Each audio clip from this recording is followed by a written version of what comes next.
yang dimuliakan Allah Subhanahu wa taala, maka kita harus sering-sering bersama. Apa ini takbir? Takbir itu ngusir setan. Semangat terus.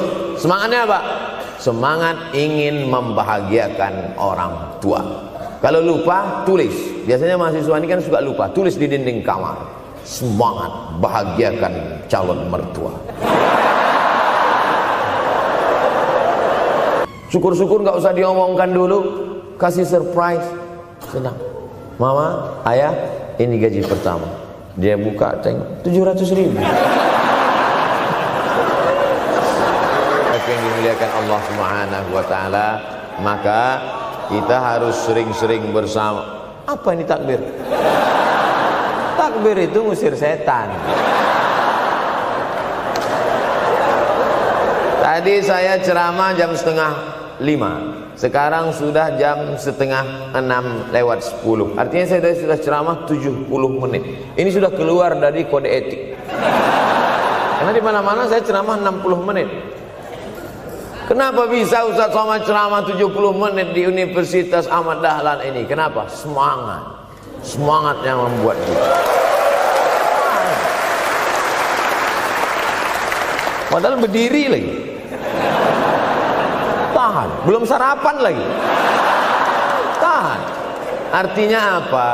Yang membuat kita kuat itu bukan materi, bukan makanan, tapi semangat. Maka jangan sempat kehilangan semangat. Bangkitkan semangat. Semangat terus. Semangatnya apa? Semangat ingin membahagiakan orang tua. Kalau lupa, tulis. Biasanya mahasiswa ini kan suka lupa, tulis di dinding kamar. Semangat bahagiakan calon mertua.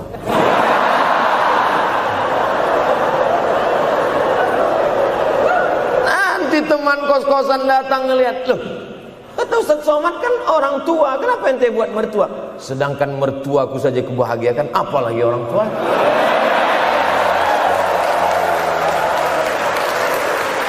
Begitu hebatnya. Cuman kadangnya kita hanya mendapat ini hanya di sinetron-sinetron saja. Real nyatanya di mana? Datanglah ke Universitas Ahmad Dahlan.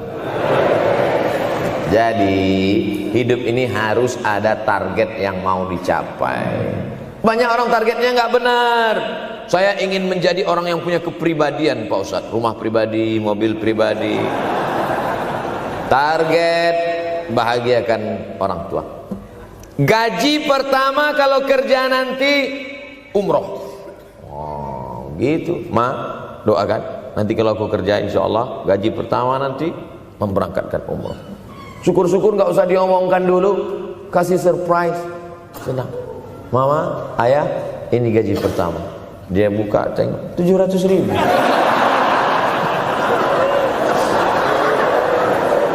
Menangis dia menerima gaji pertama itu. Bukan karena harunya sikit. Gitu dia buka amplop, oh kok setitik dong. Haru dia. Kenapa setiap mendapat hadiah dari anak, orang tua selalu meneteskan air mata? Karena kita tidak pernah besar dalam pandangan matanya. Kita sehebat apapun, kita tidak pernah besar di matanya. Di pandangan ibu ayah kita, kita adalah anak kecil yang tapak kakinya 2 jari, panjangnya sejengkal. Maka jangan pernah ceramahi orang tuamu. Jangan mentang-mentang sudah mahasiswa pulang, ayah sini, mama sini, dulu. Assalamualaikum. Bisa.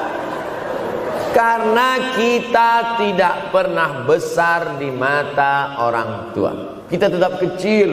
Walaupun kamu sudah menikah, sudah punya istri, sudah punya anak, kau tetaplah anak-anak dalam pandangan dia. Oleh sebab itu jangan sok besar, jangan sok hebat. Kalau ada pesan yang ingin mau disampaikan, jangan melalui mulut kita, dipinjam mulut orang lain. Tokoh masyarakat, alim ulama, dia ngajinya di mana? Ada yang mau kita perbaiki, jilbabnya mungkin kurang panjang, mungkin ada kebiasaan dia yang kurang baik. Sementara kita udah ngaji, sudah belajar di Universitas Ahmad Dahlan, sudah terpelajar, membuat dia mau menjadi orang baik. Tidak mesti dari mulut kita, pinjam mulut orang lain. Assalamualaikum Pak Kades, pinjam mulut Pak Kades sebentar. Pak Kades, ayah saya kan orangnya baik sama Pak Kades. Iya, nanti kalau saya ngomong dia nggak dengar. Jadi saya mohon tolong Pak Kades. Pak Kades, ayah saya sampai sekarang belum sholat Pak Kades. Jadi tolong Pak Kades nasihati dia. Kata Pak Kades, saya juga nggak sholat. Hancur dunia persilatan. Oleh sebab itu senangkan. Ini banyak anak-anak yang udah ngaji, yang sudah aktivis masjid, merasa ingin orang tuanya baik, dia sendiri menceramahi, nggak ketemu, nggak connect dia. Ayah sini, orang yang tidak sholat neraka jahanam tempatnya. Sakit hati, meleleh air matanya. Sekali kau buat air matanya menetes, maka kau akan berenang dalam kesengsaraan. Jangan pernah buat dia menangis. Kalau dia nangis haru Pak Ustaz, nggak apa-apa. Cuman kita kan sulit membedakan mana air mata haru, mana air mata sedih. Sama-sama bentuknya air mata. Makanya ada ungkapan jangan menangis air mata buaya. Kenapa selalu kalau disebut air mata buaya? Karena memang buaya menangis bukan karena sedih, tapi karena kekenyangan. Buaya kalau habis makan orang, keringat, buaya itu tidak ada pori-porinya. Kita kalau berkeringat kan keluar pori-pori, ini keluar air. Buaya nggak ada. Satu-satunya tempat air keluar, nah itulah. Makanya menangis buaya, keluar air mata buaya. Maka jangan sampai kita nangis karena kekenyangan. Haru dia melihat pemberian kita. Di saat itu menetes air matanya, berdoa, dia memanjatkan doa, mengetuk pintu-pintu langit, terbuka. Masya Allah. Tembus. Pantasan doa mahasiswa Universitas Ahmad Dahlan kabul, rupanya pintu terbuka. Doa kepada Allah Subhanahu wa taala. Kadang-kadang kita merasa doa kita yang dikabulkan Allah, kadang-kadang kita merasa sok hebat.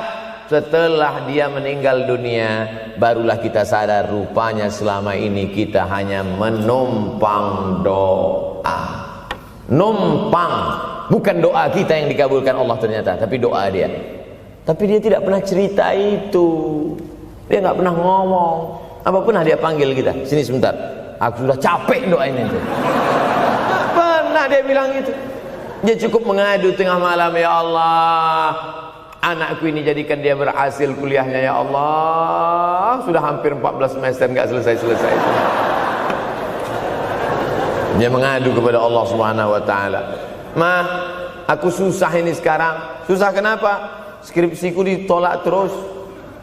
Pembimbing kemarin itu mempersulit terus. Berdoa dia tengah malam, ya Allah, lapangkan hati pembimbing itu supaya anakku cepat, ya Allah. Kalau enggak, matikan dia, ya Allah. Kabul, 2 hari setelah itu meninggal. Tapi kita tidak bisa request. Oleh sebab itu maka banyak-banyak dekatkan kepada orang tua, senangkan. Saya ceramah di Malaysia, dibawa jamaah ke mall. Ustaz Samad, esok kita tak ada tazkirah, tak ada tausiah. Kita nak pusing-pusing. Pusing-pusing maksudnya mutar-mutar. Pergilah kami ke mall. Sampai di lantai atas saya lihat anak-anak muda nyuapin orang tua. Ada restoran mahal, mewah. Itu kabarnya kalau mampir di restoran itu, makan, itu banyak yang nangis melihat harganya.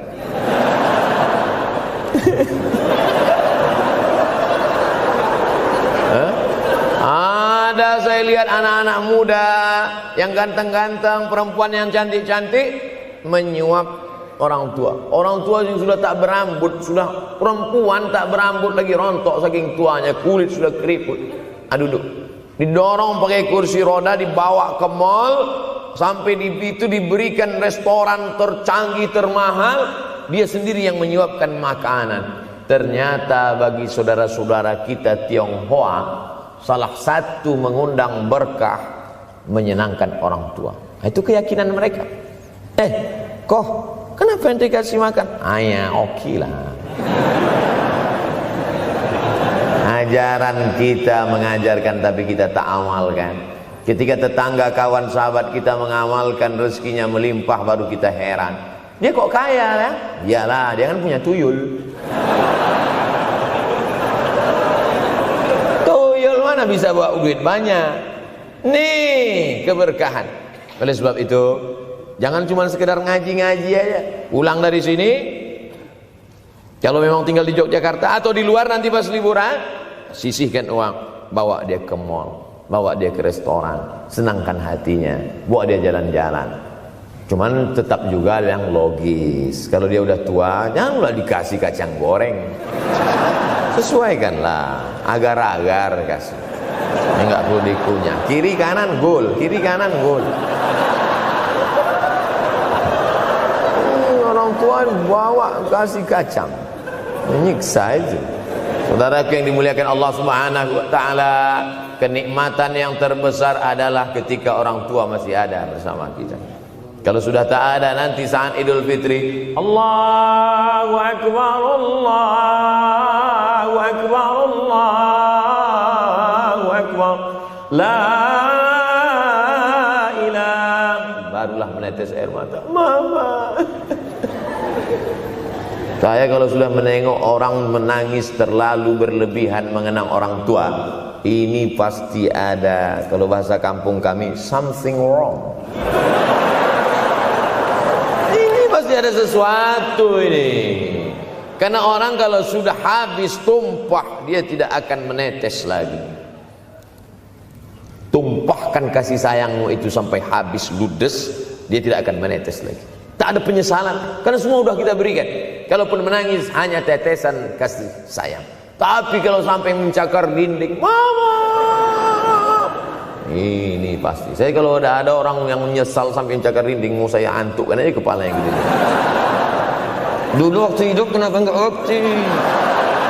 Sekarang udah mati baru kau menangis kan?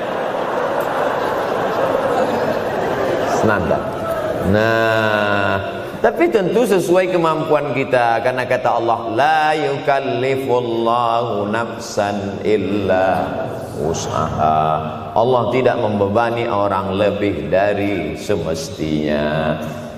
Ustaz ceramah sampai jam berapa ini? Sampai jam 6 insyaallah. Saya mau lengkapkan. Jam kita sama tuh. Oh, sama. Jam 6. Jam 6 maka saya ceramah 90 menit nanti di Universitas Ahmad Dahlan.